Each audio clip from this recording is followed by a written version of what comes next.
Welcome back, boys. So I know you're stuck at home, and I'm sure you've been reminded of that through the countless hours of YouTube videos you've probably been through at this point, but doesn't take away from the fact that you're still bored, hence why you clicked on this video. Unless you're here to see me, which in that case, why? Thank you. Now, to cure our collective boredom, I've sat through a bunch of different games, some good, some bad, and some that feel like I'm just playing one large glitch. So for those of you looking for new, fresh games in your life, as well as those of you who are just bored out of your mind, through my extensive research, I've compiled a list of the top 5 games coming out this year that have free-to-play demos that are actually worth checking out.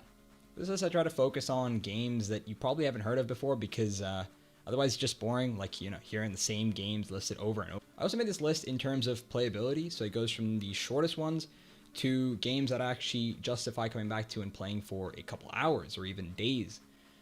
Because these are just demos, some of them can be quite short. That doesn't make them any less fun though, they're just a bit short.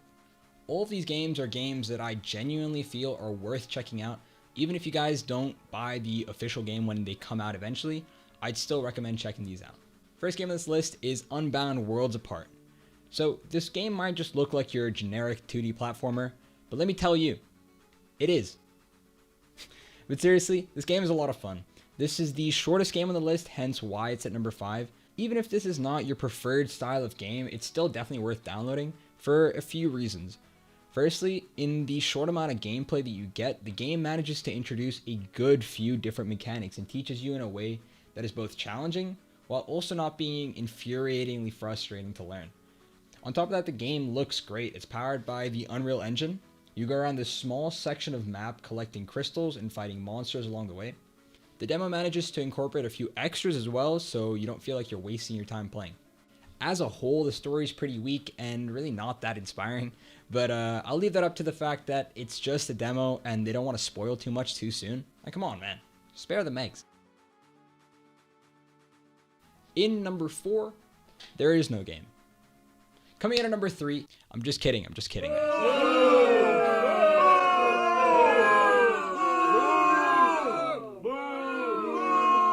But seriously, there is no game. Just let this guy tell you. Actually, there's no game. I hope you're not too disappointed. It's a pretty short game. It only took me about 15 minutes to complete in total. But in that short amount of time, this game manages to show a lot of charm. The game is made by a small French developer, Draw Me a Pixel. Paired with a very retro art style, you're asked to complete a set of challenges to carry on with the story. It's more like a collection of mini-games with a narrator than a game with a story, but still. Surprisingly, the demo manages to incorporate a bunch of different mini-games with good variety and none of them really feeling too repetitive. Of course, only time will tell if this holds true, with the final game, but so far, I'm a fan. An aspect I really liked about this game was the freedom of choice in certain areas. Although the core game wants you to do very specific tasks to carry on with the story, there are instances where the player has a bit of choice which will actually influence the narration, which I thought was a very nice touch. Considering its length, I'd really recommend downloading this game. I mean, do you have anything better to do? Really? Okay. Even if you're not looking to download this game, the Steam page is definitely worth the read if you're looking to spice up your life with a slightly exaggerated exhale. So the last 2 games were pretty chill, but these next 2 games will cause you so much frustration, it's crazy. Well, at least if you're bad at games like me. Number 3, we're moving on to the big guns. And by big guns, I mean games that last longer than your average Pokemon battle. At number 3, we have Micro Platformer. This is made by developer Davey, who's alone in making this game, which is pretty cool. The graphics are super simplistic. In fact, you can't really get more simple than this.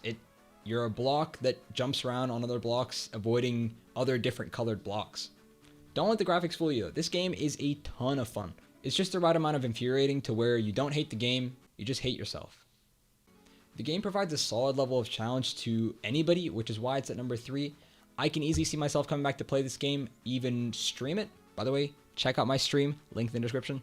Apart from that, the rest of the game is pretty self-explanatory. You jump around until you make it to the end and try not to die in the process. This is less of a demo and more of just an early version of the full game.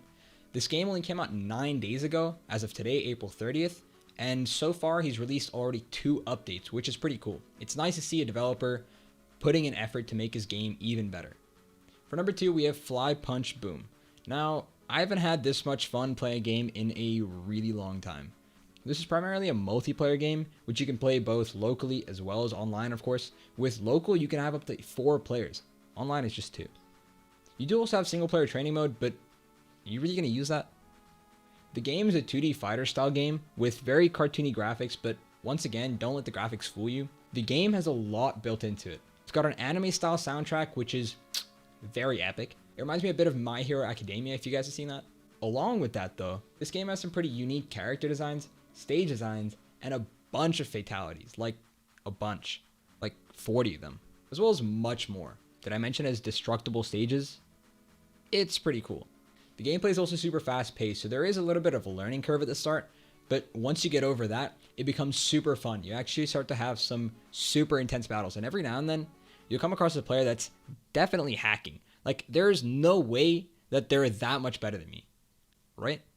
All in all, it's a solid game, definitely worth checking out. Finally, we have number 1. And number 1, there's a couple other games in this list that I would have liked to put at number 1. For example, the last one. But this game is just so nice to play. Dreamscaper.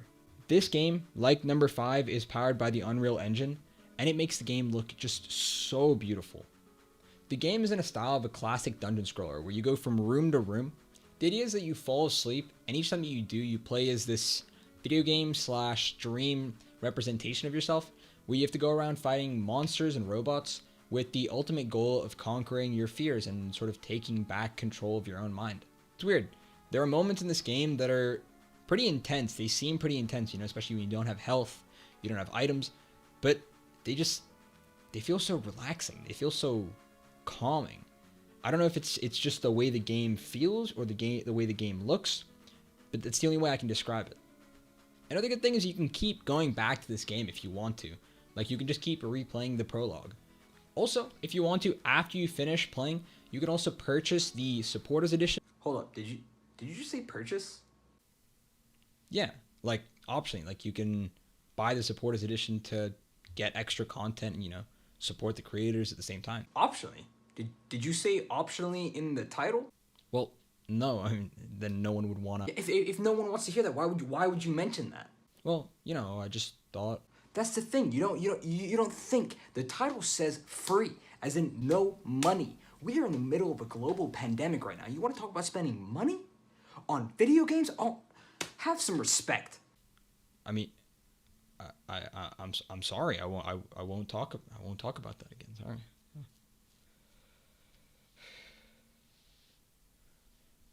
Anyway, guys, that is it for my list of top 5 free early access demos you can try out for the quarantine. I hope this list helps everyone stuck at home be a little less bored for a couple days.